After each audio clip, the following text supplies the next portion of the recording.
वृंदावन की धरती सदा से ही हरी भरी, आनंद से भरी और प्रेम से सराबोर रही है। यमुना नदी की कल कल ध्वनि, ग्वाल बालों की हंसी और गायों की मधुर रंभा, इन सब के बीच नन्हे कान्हा अपनी बांसुरी के साथ सबके मन में बसे हुए थे। गांव के सभी लोग श्री कृष्ण को अपना बच्चा, अपना मित्र और अपना सहारा मानते थे। हर वर्ष वर्षा ऋतु के आने पर वृंदावन में इंद्र पूजा का आयोजन किया जाता था।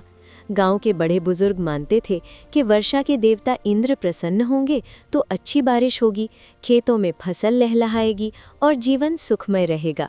इसी विश्वास के साथ लोग इंद्र देव को भोग चढ़ाने की तैयारी करने लगे।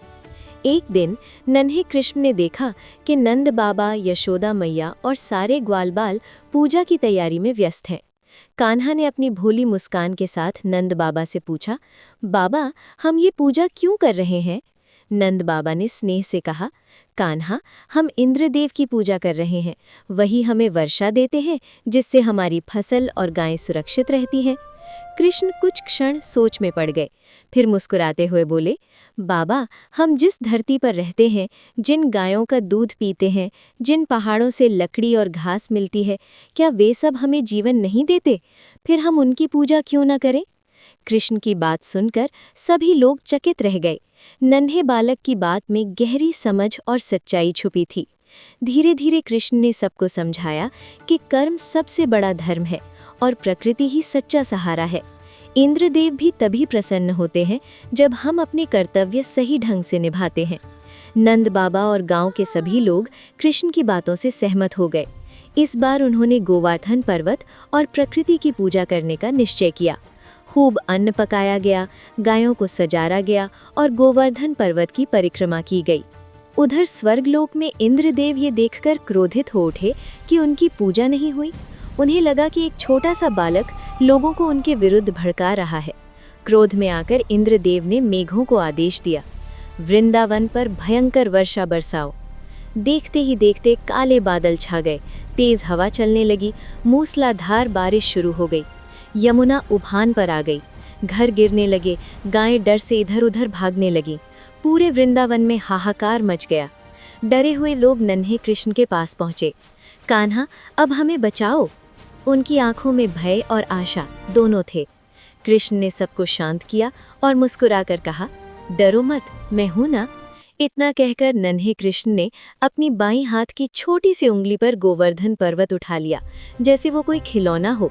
सब लोग आश्चर्य से देखते रह गए। कृष्ण ने सबको पर्वत के नीचे आने को कहा। गायें, बच्चे, बूढ़ी सब सुरक्षित वहां आ गए। 7 दिनों और 7 रातों तक इंद्रदेव की वर्षा चलती रही, लेकिन गोवर्धन पर्वत के नीचे सभी सुरक्षित थे। कृष्ण बिना थके मुस्कुराते रहे। उनके चेहरे पर न कोई भय था, न थकान। आखिरकार इंद्रदेव को अपनी भूल का एहसास हुआ। उन्हें समझ में आ गया कि कृष्ण कोई साधारण बालक नहीं, बल्कि स्वयं भगवान विष्णु का अवतार है। इंद्रदेव लज्जित होकर नीचे आए और कृष्ण के चरणों में झुक गए। प्रभु, इंद्रदेव बोले, अहंकार में आकर मुझसे बहुत बड़ा अपराध हो गया, कृपया मुझे क्षमा करें। कृष्ण ने स्नेह से इंद्रदेव को उठाया और कहा, इंद्रदेव, शक्ति का अर्थ अहंकार नहीं होता। जो दूसरों की रक्षा करे वही सच्चा महान होता है। इंद्रदेव ने वर्षा रोक दी, आकाश साफ हो गया, सूरज की किरणें फिर से वृंदावन पर मुस्कुराने लगी। सभी लोग कृष्ण की जय जयकार करने लगे।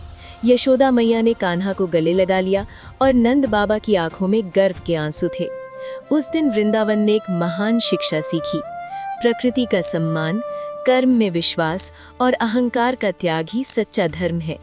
और नन्हे लिटिल कृष्ण अपनी मीठी मुस्कान के साथ फिर से ग्वाल बालों के संग खेलने लगे, जैसे कुछ हुआ ही ना हो। ऐसे ही सुंदर वीडियो देखने के लिए हमारे चैनल को लाइक और सब्सक्राइब करें।